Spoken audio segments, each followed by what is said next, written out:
I keep hearing something is being stirred up in your field right now. When I think about something being stirred up, it's being infused, mixed together, a blend of different ingredients.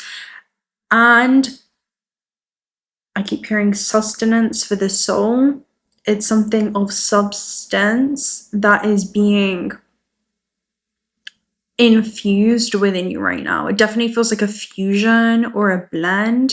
It could be gifts that are multidimensional. Okay, I'm seeing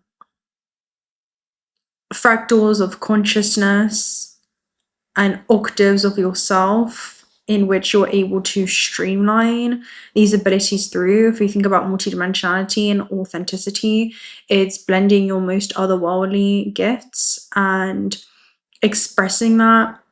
And there's a specific word, presenting, well, not presenting, it's could be presenting it.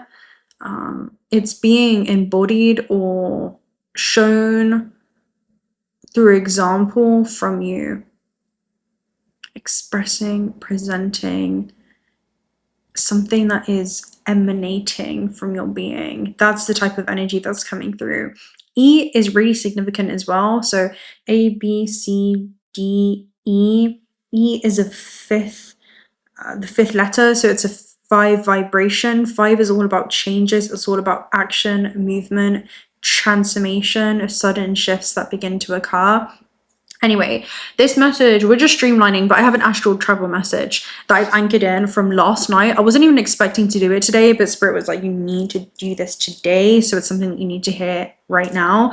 I have the 6 of Wands here at the base too. So it could be sudden shifts that end up translating into reward, some type of recognition as well. Those are R's that are coming through right now. So A, B, C, D, E, F, G, H, I, J, K, L, M, N, O. Wait, did I skip R? Q, R. No, give me a second. A, B, C, D, E, F, G, H, I, J, K, L, M, N, O, P, Q, R. So that is 10, 15, 16, 17, 18. It's the 18th number, which is a 9 if we break that down.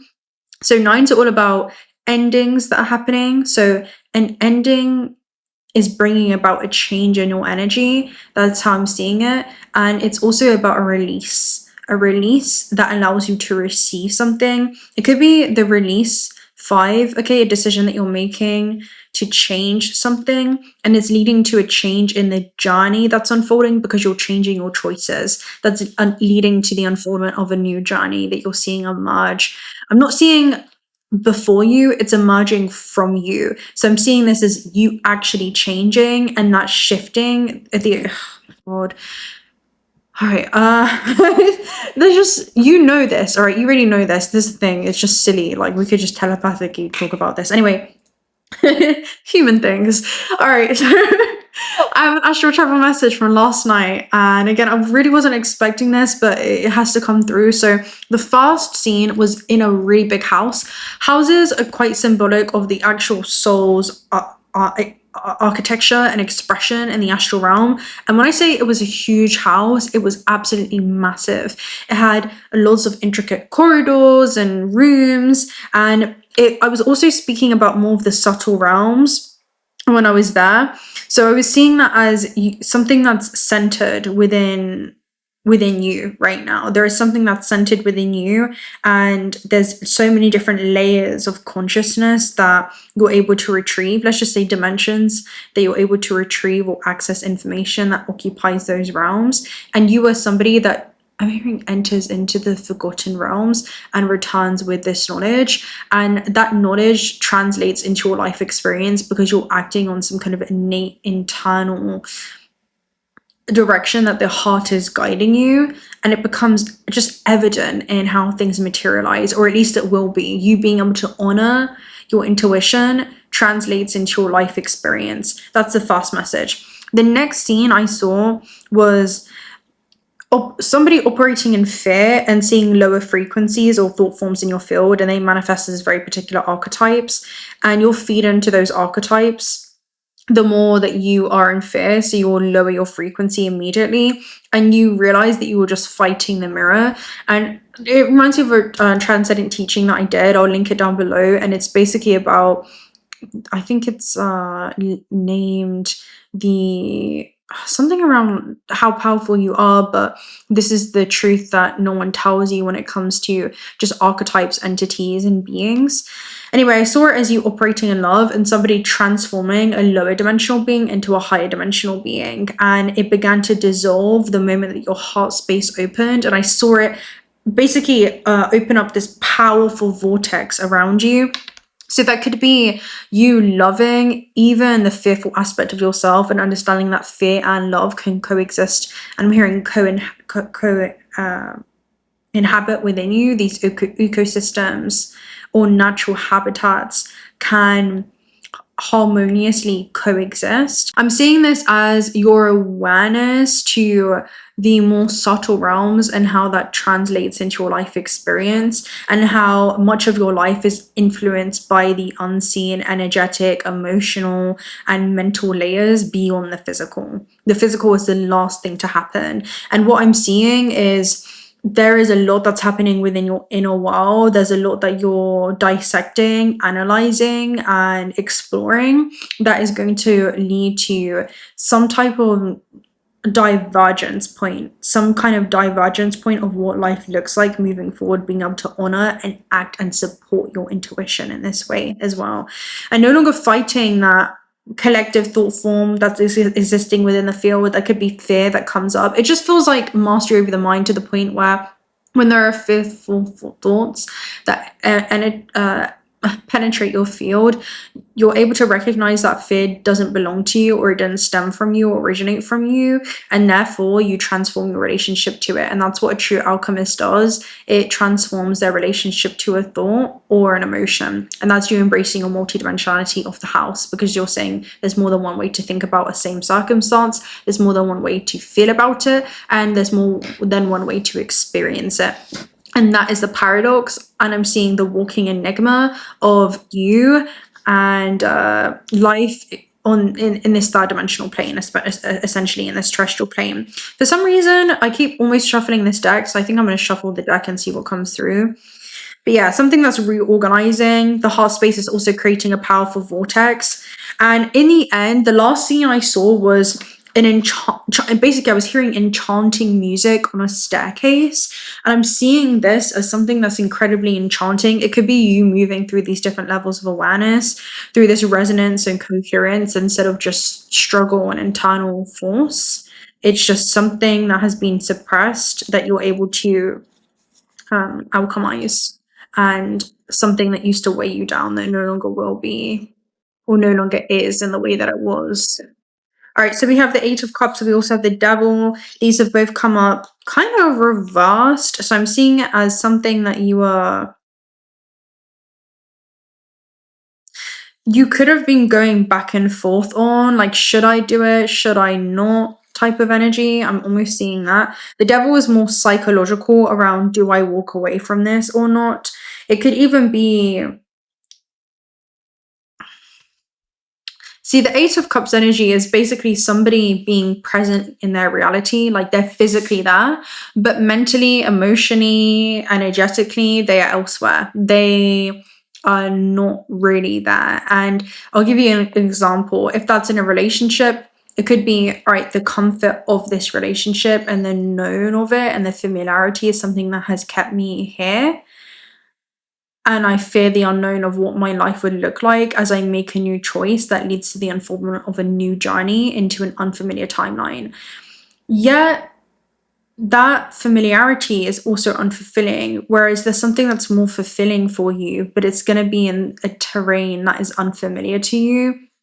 And if it's a job, it's someone that's like presently there, right? They're physically there while the rest of them is off traveling into other realms and dimensions. So it can represent a level of dissociation in the way where the soul is actually showing you where it would rather be and what it would rather experience. But there is an incongruency behind the physical application of how we apply ourselves in the physical realm, right? And apply our free will to support that vision or to support that desire.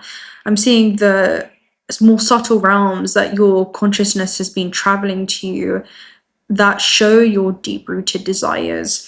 Now, the devil can also show an inability to integrate the shadow octave of ourself. So it's the part of us that feels fear. It's the part of us that may self-sabotage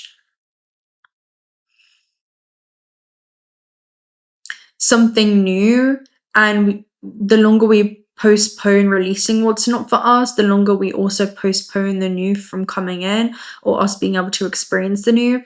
And also, this is about free will of perception. So we can change the way that we're perceiving a current set of conditions while we're inside of them. So that could be oh, I can actually find harmony within the partnership, seeing as a transition period, something that has served a purpose in my journey, but just may no longer moving forward, right? We're evolving, but in different directions, and that's okay. If it's in a job situation, it's okay. This has supported me. This has been a scene that has nourished me. It's held me at this part of my journey, but it's also just something that I've outgrown vibrationally. So it feels like outgrowing your environment vibrationally is something that you've experienced at more than one point in your journey, and I feel like more than one area, and it's really just about honoring that. So I'm seeing it as the King of Cups is someone at the base that has mastery over their mind. They are aware of this being a present factor in the world around them, in their current effect that they're seated within.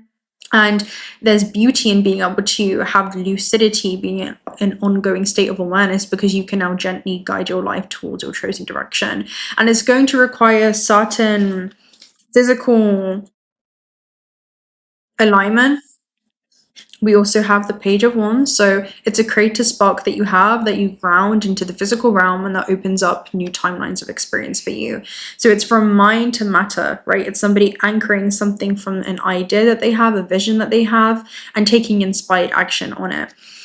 Now, the Page of Wands is someone that is excited for the different avenues that open up before them. They're not attached to how the journey is going to unfold. They're not even attached to the destiny or destined outcomes that await them on the path that they'll be opening up to. They're just excited for the fact that there's something new that they can experience, the fact that they no longer have to stay in this box, this confinement. They have some type of new open terrain that they are able to explore. And I'm seeing that as just things that are going to be so fulfilling for you. All right, it could be because of the influx of, if the message isn't for you, it's not for you, right? But I think it's because there's an influx of new souls that have come forth that this message came through. So it's pretty interesting, and I feel like it's something that you have navigated. It's something that you have moved through. I'm just going to go ahead and, yeah, it could just be temporal, like, messages. Or let's get Gateway of the Light activation.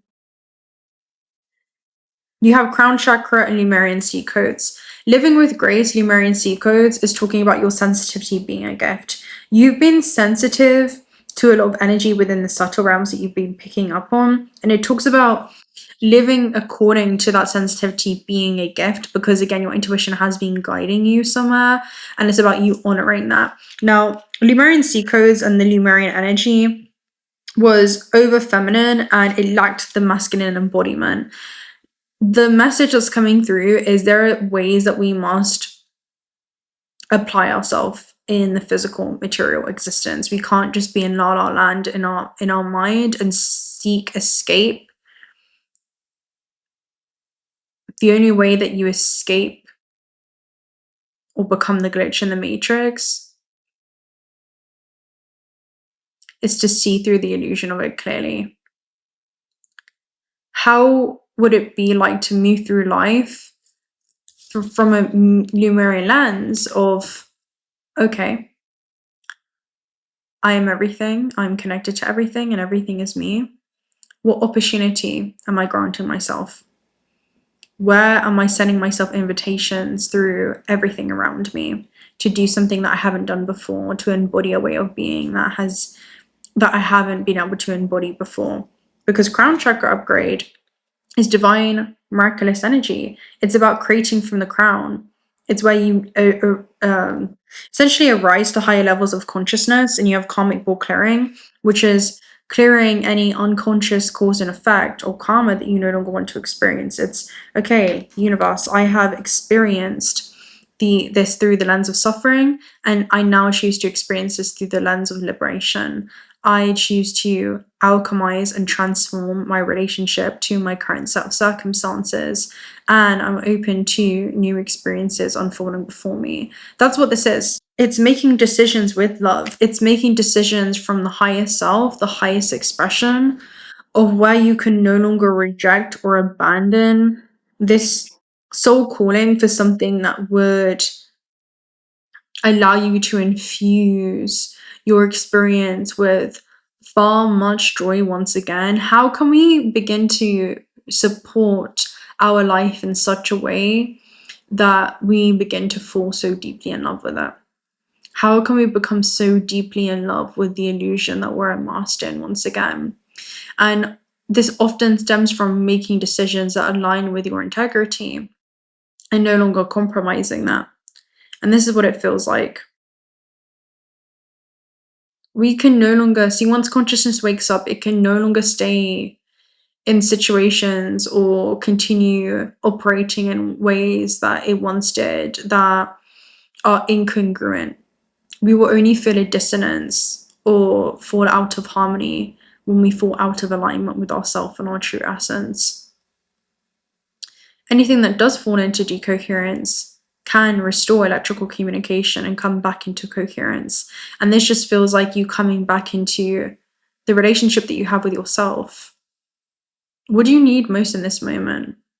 And how can you become your own source of that? Whether that's a source of approval, a source of acceptance, a source of understanding, a source of support or encouragement. You're being called to anchor that relationship with yourself, because that will also translate into an external architecture and structure that is impenetrable, because you've been able to cultivate that within yourself first. See yourself clearly, and then you will see the world clearly. That's my message for you. All right, so I'm gonna love and leave you right there. This just needed to get through apparently, so I trust that it's gonna land and reach exactly who it needs to. Sometimes it comes through like this. So yeah, if you're not already subscribed to the channel, really consider subscribing. We'd love to have you around. Personal reading details are also down below. Also check out Autospirit if you're looking for some high quality AAE graded gemstones. You have 2 discount codes for that in description box. 1 of the proceeds are donated towards Auto Sanctuaries. And until next time, bye. Oh, let me know in the comment section, what is this for you? I'd be very interested to hear, what is that 8 of Cups devil energy, and what shifts are you being called to make during this time? How are you being called to show up for yourself in a way that you couldn't do before? What is that privilege?